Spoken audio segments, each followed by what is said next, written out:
ચાલો તો મિત્રો આપણે આવી ગયા છે હનુમાનજીના મંદિરે અને તમે અહીંયા જોઈ શકો છો સરસ સરસ કમળના ફૂલ તમે જુઓ તો આનંદ જ આવશે અને તમે પણ અહીંયા ક્યારેક આવજો તો આપણા નવા બ્લોગમાં તમારું હાર્દિક સ્વાગત છે. તમે જોઈ શકો છો આ છે કમળના ફૂલ.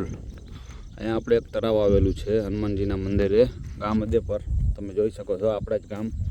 કમળના ફૂલ બહુ મસ્ત મસ્ત છે તો તમે જોઈ લો જો કેવો આનંદ જ આવે. બાજુમાં ડેમ ભર્યો છે બરાબર.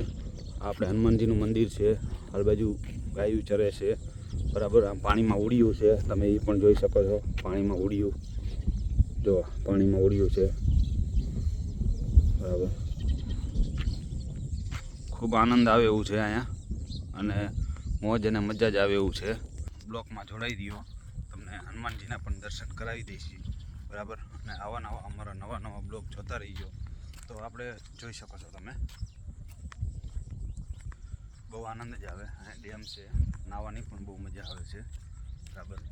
તો તમે ચાલુ રાખજો, તમને હનુમાન બાપાના દર્શન કરાવી દઈશું, જલ્દીથી જલ્દી કરાવી દઈ. જોઈ શકો છો હનુમાનજીનું મંદિર. આપણે પહોંચી ગયા છીએ મંદિરે.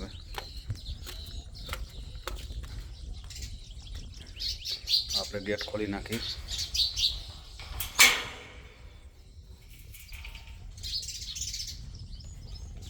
અહીંયા હનુમાન બાપાના દર્શન કરવાના છે આપણે.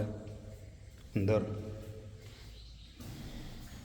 જોઈ લ્યો તમે, હનુમાન બાપા છે, દર્શન કરી લ્યો બરાબર.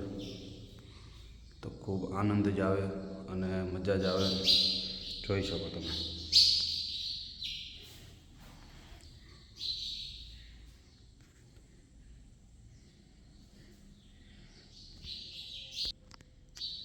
જોયું મિત્રો, તમે જોઈ શકો છો આપણે આવી ગયા હનુમાન બાપાના દર્શન કરવા માટે. તો આપણે બહારનો પણ આપણે નજારો બતાવી દઈએ એકવાર હજી. તો ચાલુ રાખો. હવે આપણે નીકળી રહ્યા છીએ બહાર. દર્શન તો કરી લીધા છે બરાબર. તો આપણે હજી ઉપર જ લોકેશન જોઈ શકો છો. આવી રીતે આવવાનું છે. અને વાડિયું છે, આ ફૂલ છે કમળના, ને આ બાજુ નદી છે બરાબર. જો કેટલું સરસ છે. આ બાજુ આ ઉડિયું છે પાણીનું.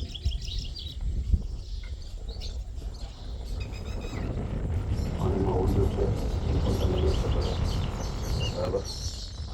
તો એનો નજારો તમે જોઈ શકો છો. બહુ મસ્ત અને મસ્ત જ છે.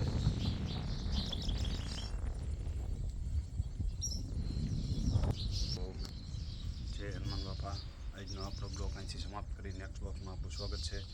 ફટાફટ આવી જજો નેક્સ્ટ બ્લોગમાં. જય શ્રી રામ.